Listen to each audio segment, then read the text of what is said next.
बिहार विधानसभा निवडणुकीत एनडीएची सुनामी। पहिल्या कलांमध्ये एनडीएच्या 200 जागांच्या उंबरठ्यावर महागठबंधनला जोरदार तडाखा।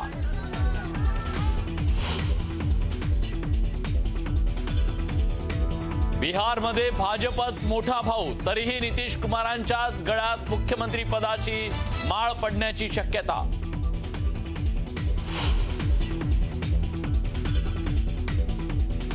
लालू प्रसाद यादव यांचे दोन्ही पुत्र पिछाडीवर। तेजस्वी यादव आणि तेज प्रताप यादव पहिल्या कलांमध्ये पिछाडीवर।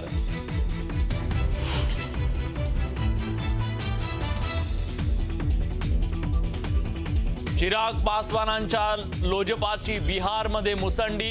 29 पैकी 22 जागांवर लोजपा उमेदवार आघाडीवर। आगामी काळात बिहारच्या राजकारणात लोजपाचं वजन वाढणार।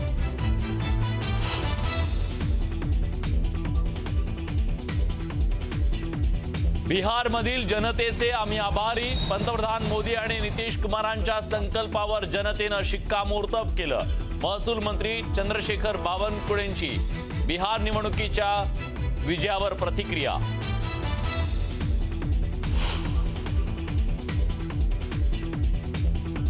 खासदार सुप्रिया सुळे मुख्यमंत्र्यांच्या वर्षा निवासस्थानी दाखल। मुख्यमंत्री फडणवीसांना युगेंद्र पवारांच्या लग्नाची निमंत्रण पत्रिका देण्यासाठी भेट घेतल्याची माहिती।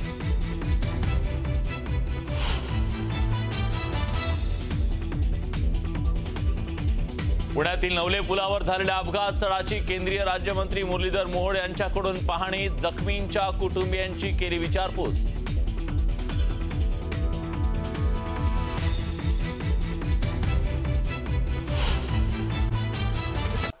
ज्याला आपण म्हणतो की man of the moment Prasad Lad, भाजपचे प्रसाद लाड आपल्यासोबत जोडल्या गेलेले आहेत।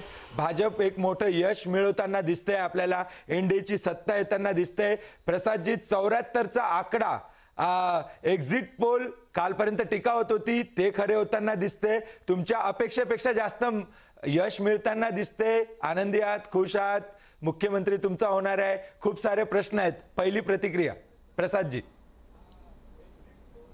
नाही, अतिशय एकतर बिहारमधील जनतेने भारतीय जनता पार्टी एनडीएवरती, नितीश कुमारजींवरती, पासवानजींवरती आणि सर्वच महायुतीच्या एनडीएच्या घटक पक्षावर जो विश्वास दाखवला त्यासाठी प्रथमतः तर बिहारच्या नागरिकांचं, मतदारांचं मनापासून अभिनंदन मी करतो।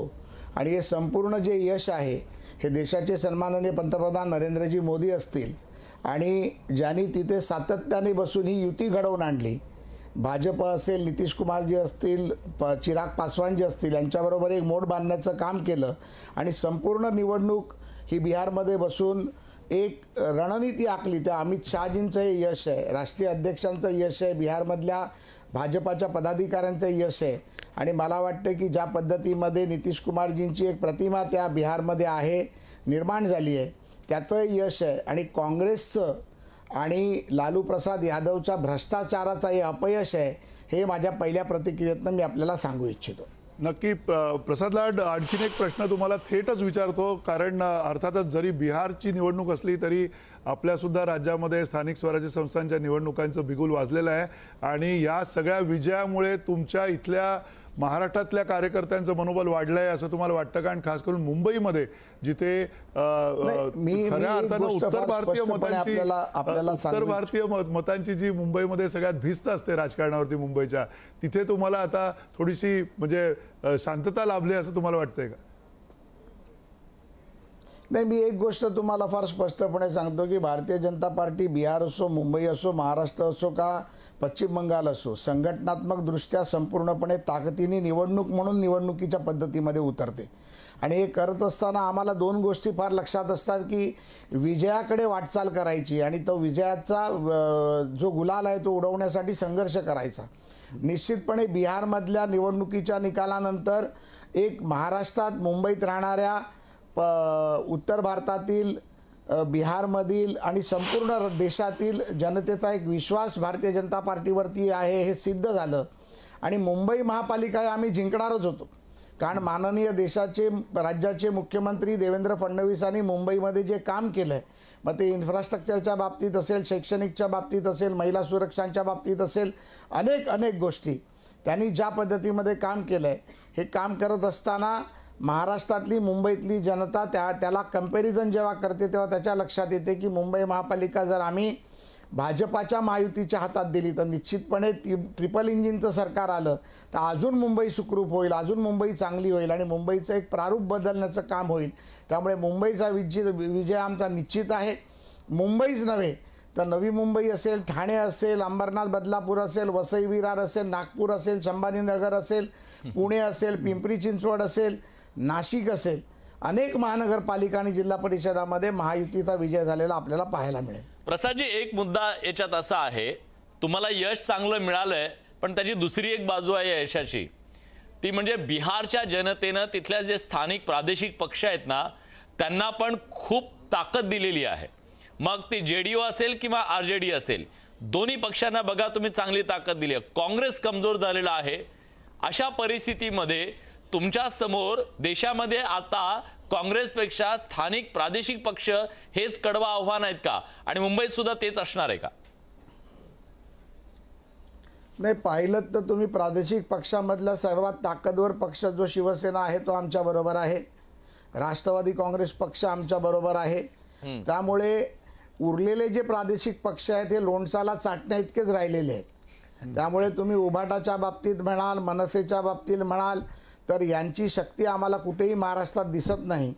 मुंबईमध्ये ब्रँड म्हणून जे एकत्रपणे येऊन लढण्याचा जो प्रयत्न आहे त्याची हवा आता गेली असेल. अगोदर एकदा हवा काढण्याचा प्रयत्न मी केला आणि तो यशस्वी देखील झाला. आता माझं म्हणणं आहे की महाराष्ट्रात यांचं अस्तित्वच कुठे, आणि काँग्रेस देखील महाराष्ट्रात कितपर्यंत पोचू शकेल हा प्रश्नचिन्ह हा त्यांच्या नेत्यासमोर आहे आणि ते खाजगीत देखील ते मान्य करतात. पण हीच वेळ आहे का भाजपला सगळ्या कुबड्या वगैरे टाकून आता खऱ्या अर्थानं स्वबळावर सत्तेत येण्याच्या दृष्टीनं वाटचाल करण्याची? 100% भाजपची नाही, भारतीय जनता पार्टी पक्ष कधीच आपल्या मित्रपक्षाला सोडत नाही. आम्ही महायुती म्हणूनच लढणार, महायुती म्हणूनच या महापालिकेच्या निवडणुकीला आम्ही जाणार. आणि निश्चितपणे ह्या वेळेला मुंबई महापालिकेवरती शिवसेना प्रमुख बाळासाहेबांच्या विचाराचा भगवा, अटल बिहारी वाजपेयींच्या विचाराचा भगवा, हिंदुत्वाच्या विचाराचा भगवा फडकवण्याचं आमचं ध्येय आहे, ते आम्ही पूर्ण करणार आहोत. प्रसादजी, एक महत्त्वाचा प्रश्न, बिहारच्या या महायशाचा प्रमुख चेहरा कोण?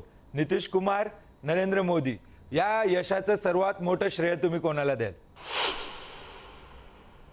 हे एक संयुक्तिक यश आहे. अर्थातच देशाचे पंतप्रधान नरेंद्र मोदींनी ज्या पद्धतीमध्ये 11 वर्षामध्ये या देशाचा विकास केला, देशाला आंतरराष्ट्रीय पातळीवर पुढे नेण्याचं काम केलं.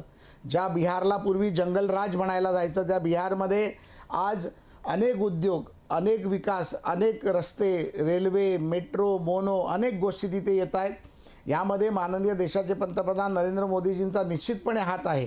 परंतु ज्या नितीश कुमारांनी नरेंद्र मोदीजींबरोबर खांद्याला खांदा लावून बिहारच्या विकासासाठी प्रयत्न केला, आणि त्याचबरोबर देशाचे गृहमंत्री अमित शहाजींनी संघटनात्मकदृष्ट्या त्या ठिकाणी जो प्रयत्न केला, आणि बिहारमधली भारतीय जनता पार्टीचं युनिट असेल, JDUचं युनिट असेल, पासवानजींचं यश असेल, एकत्रितपणे संयुक्तरित्या हा जो विजय झाला, त्यामुळे हे संयुक्तिक यश आहे.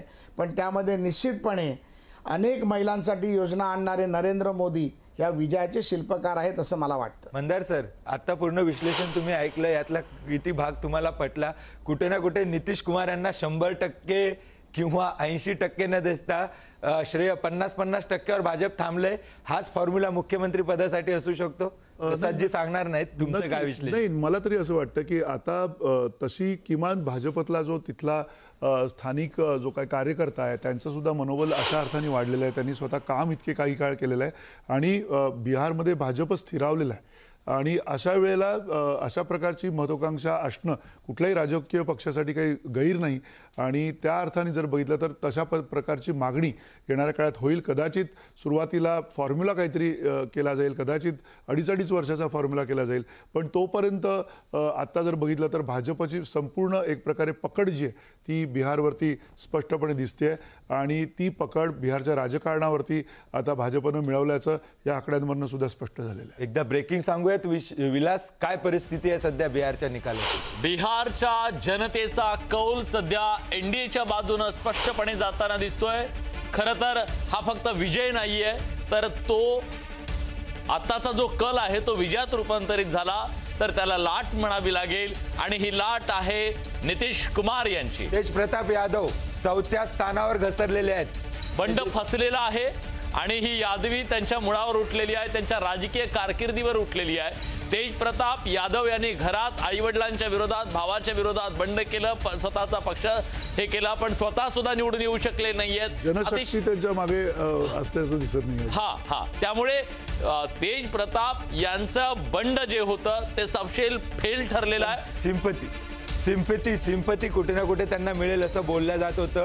आणि एक महत्वाचं आहे सर की तेज प्रताप यादव जिंकतात हारतात हे महत्वाचं नाही आहे, त्यांना मतं किती मिळतात आणि त्याचा फटका ते त्यांच्या भावाला बसलाय का. कारण हा जो आकडा बघा 64, म्हणजे आरजेडी स्वतःचा जेवढं मागच्या वेळेस जागा मिळाल्या होत्या महागठबंधन मिळून पण तिथपर्यंत जात नाहीये. आणि दुसरीकडे एनडीए 174 जागांची आघाडी आहे, जेडीयू 75 जागांवर आघाडीवर आहे, दुसरीकडे पासवान 20 जागांवर आघाडीवर आहे. म्हणजे एनडीए मधला प्रत्येक घटक पक्ष म्हणजे त्यांच्या टीम मधला प्रत्येक बॅट्समन परफॉर्म करतोय, बॉलर परफॉर्म करतोय आणि अपोजिशन टीम पूर्णपणे फेल होताना दिसते. पण अपोजिशन मध्ये खरं तर आता टॅलीमध्ये ज्यांना पूर्णपणे जनतेने बाजूला केलेला आहे, JSP प्रशांत किशोर यांच्याबद्दल आपण तरी किमान बोललं पाहिजे. टॅलीमध्ये जरी त्यांचा वोट शेअर काय येईल त्याच्यावर आपण बोलूया. खूप इंटरेस्टिंग असणार आहे. पहिली निवडणूक 243ला 243 जागांवर होती. काँग्रेसचा सुपडा साफ झालेला आहे बिहार मधून. राहुल गांधी स्वतः फिरले, पूर्ण बिहार पिंजून काढला. तेजस्वी यादव यांनी बिहार पिंजून काढला. फक्त 64 जागांवर महागठबंधन थांबताना दिसते. दुसरीकडे मोदींची रॅली, त्यानंतर नितीश कुमार यांच्या आतापर्यंत राबवलेल्या योजना, 175 जागा, 200कडे हा आकडा धावताना दिसतोय आपल्याला. आणि दुसरीकडे विरोधकांची गाडी 64 वर थांबलेली दिसते. मला मंदार सरांना हेच विचारायचं आहे की मैदानात एखादा बॅट्समन सातत्यानं खोऱ्यानं रन्स काढतो, त्याला रन मशीन म्हणतात. भाजपात मत मशीन झालंय का? कारण ज्या प्रकारे त्यांनी आता एका पाठोपाठ एक निवडणुका लँडस्लाइड विक्ट्रीनं, महाराष्ट्राचा तर अजून सुद्धा लोकांना विश्वास बसत नाहीये की भाजप इतक्या मोठ्या मताधिक्याने निवडून आलेला आहे. आणि आता बिहार. नाही, काय आहे की हा सगळा जो खेळ आहे, मतांचा जो खेळ आहे, मतांचा जो ज्या पद्धतीनं मतांचं राजकारण आपण बघतोय, त्याच्यामध्ये भाजपनं ज्याला आपण म्हणतो ना की जी आघाडी घेतलेली, जी ज्या पद्धतीनं जी जोरदार त्याच्यामध्ये त्यांनी आघाडी घेतलेली आहे, ती आघाडीचं सगळ्यात एकमेव कारण असं आहे की भाजप अनेक पातळ्यांवरती काम करते. निःसंशयपणे भाजपकडे त्या अर्थाने जे तेवढे रिसोर्सेस आहेत, तेवढं त्यांच्याकडे मनुष्यबळ आहे, त्यांच्याकडे तेवढं आर्थिक बळ आहे, त्यांच्याकडे त्या अर्थाने योजना आहेत, त्या अर्थाने नाविन्य आहे. राजकारणात नाविन्य आणण्याचं श्रेय सुद्धा भाजपला त्या अर्थाने घ्यावं लागेल. कारण अजूनही आपण बघितलं तर सगळे जे पक्ष आहेत ते पारंपरिक पद्धतीनं निवडणुकांकडे सामोरं जाताना दिसत आहेत. एकीकडे सगळे पक्ष जर कबड्डी खेळत असतील तर भाजप खो खो खेळत आहे. इतका वेगवान त्यांनी खेळ तो केलेला आहे, हे सुद्धा आपल्याला लक्षात येईल. पुन्हा एकदा 365 दिवस भाजप या सगळ्यावरती काम करत असतं. इतर पक्ष हे फक्त 2-3 महिने झाल्यावरती जागृत होतात आणि मग निवडणुकीच्या आखाड्यामध्ये येतात. आता निवडणुकीचं राजकारण त्या अर्थाने भाजपनं पूर्णपणे बदलून टाकलेलं आहे. आणि ते बदललेलं राजकारणात आणि त्याचा आवाका येण्यासाठी, त्याचं आकलन होण्यासाठी इतर विरोधी पक्षांना खूप वेळ द्यावा लागणार आहे. 24 तास काम करावं लागणार आहे, 24 तास जनतेमध्ये जावं लागणार आहे आणि विविध पद्धतीनं हे सगळं समोर घेऊन यावं लागणार आहे. ह्याच्यातला सगळ्यात महत्त्वाचा मुद्दा आणखीन एक आहे, तो म्हणजे ह्या ज्या लोकलुभावन बिहारच्या भाषेमधल्या ज्या योजना आहेत, त्या योजनांचा सुद्धा त्याच्यामध्ये तेवढाच हे आहे. कारण थेट लोकांच्या अकाउंटमध्ये पैसे येत आहेत, थेट लोकांना पैसे मिळत आहेत. ह्या सुद्धा आपल्याकडे लाडकी बहीण होती, आज तिकडे विकत घ्यायची गरज नाही, त्यांनी स्वतःच विकत. आणि ज्या पद्धतीनं ह्या योजना आहेत त्याचा अर्थ सुद्धा म्हणजे एकीकडे गरिबी हटाव हा जी घोषणा काँग्रेसने दिलेली होती, त्या अर्थाने ती गरिबी जी हटवण्याचं काम आहे ते सुद्धा भाजपनं थेट या योजनांमधून केल्याचं दिसतं. गरिबी हटवता काँग्रेस हटताना दिसते आपल्याला. अमित गोरखे देखील आपल्यासोबत जोडल्या गेलेले आहेत. अमितजी, तुमची पहिली प्रतिक्रिया. 172 जागांची आघाडी दिसते एनडीए कडे आणि भाजप देखील 72 जागांची आघाडी घेतलेली दिसते. तुमची पहिली प्रतिक्रिया या आकड्यांवर?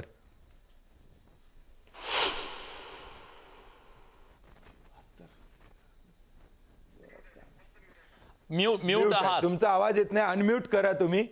पहिली प्रतिक्रिया, 173 जागांची आघाडी आहे आणि तुमच्यासाठी देखील मोठी बातमी आहे, 72 जागांची आघाडी तुमच्याकडे. अमितजी. माननीय नरेंद्रजी मोदी त्याचबरोबर माननीय नितीशजी कुमार, अमित भाई शहा यांच्यावर असलेला या जनतेचा दृढ विश्वास आणि या दृढ विश्वासामुळेच आता खऱ्या अर्थानं रिझल्ट आपल्याला दिसतोय. आता आपलं एक वाक्य खूप चांगलं होतं, मला पण हसू आवडलं नाही. गरिबी हटवता हटवता या ठिकाणी काँग्रेस पण आता खऱ्या अर्थानं गरीब झालेली ती हटली आहे देशातनं. पण याला एकमेव कारण आता या निवडणुकीमध्ये सगळ्यात महत्वाचा नॅरेटिव्ह त्यांनी जो पसरवण्याचा प्रयत्न केला तो म्हणजे वोट चोरी. मला काँग्रेसच्या नेत्यांना विचारायचं की वोट चोरीचा मुद्दा आपण तिथनच चालू केला, ती वोट चोरी कुठे गेली आता.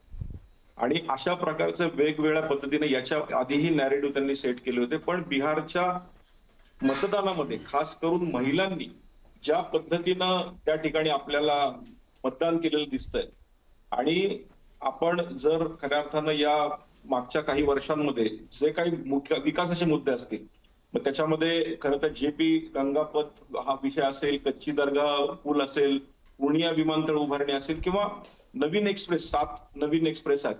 म्हणजे आपण जर पाहिलं की बिहारमध्ये सातत्यानं जो विकास आहे तो विकास वर्सेस जंगलराज.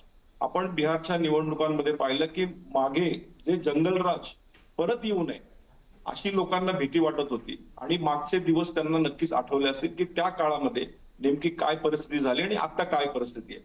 मला असं वाटतं की भाजपचं जर आपण या पक्षाचा, आमच्या पक्षाचा आणि या महायुतीचा सगळं जर अनालिसिस केलं आणि आपण त्यातले जाहीरनाम्यातले मुद्दे पण जर आपण वाचले, मग त्यात चांगले महिला सक्षमीकरण असेल, डिजिटल तंत्रज्ञान विकास असेल, कृषी ग्रामीण विकास असेल, शिक्षण असेल, सामाजिक सुरक्षा असेल, रोजगार निर्मिती असेल, अशा सर्वार्थाने सगळ्या मुद्द्यांवर काम करणारा हा सगळा अनालिसिस आहे. मी मगाशी सांगितल्याप्रमाणे आज राज्यात वाहतूक त्या ठिकाणी अत्यंत सुलभ झाली आहे. आज जवळजवळ 3600 किलोमीटर पेक्षा जास्तीचा रेल्वे मार्ग, नेटवर्कचा विस्तार आमचं सरकार त्या ठिकाणी करू शकलं. आज मी मगाशी म्हटल्याप्रमाणे जेपी गंगापथ असेल, नदी पात्रातील मोठा प्रकल्प त्या ठिकाणी झाला. मग पाटणा असेल, दरभंगा असेल, पूर्णिया असेल, भागलपूर असेल, या सगळ्या या ठिकाणी मेट्रो प्रकल्प मोठ्या प्रमाणात झाले. तुम्ही लक्षात घ्या, आज बिहारची जनता विश्वासावर मतदान करत आहे आणि हा विश्वास मिळवण्यासाठी माननीय नितीश कुमार यांचाही तेवढाच मोलाचा वाटा आहे. गेल्या 20 वर्षात त्यांच्यावर कुठलाही त्या ठिकाणी भ्रष्टाचाराचा आरोप त्या ठिकाणी झाला नाही. माननीय पंतप्रधान नरेंद्रजी मोदी यांच्यावरचा दृढ विश्वास हा वाढता तुमच्याकडे येतो. 173 जागांची आघाडी झालेली आहे एनडीए कडे.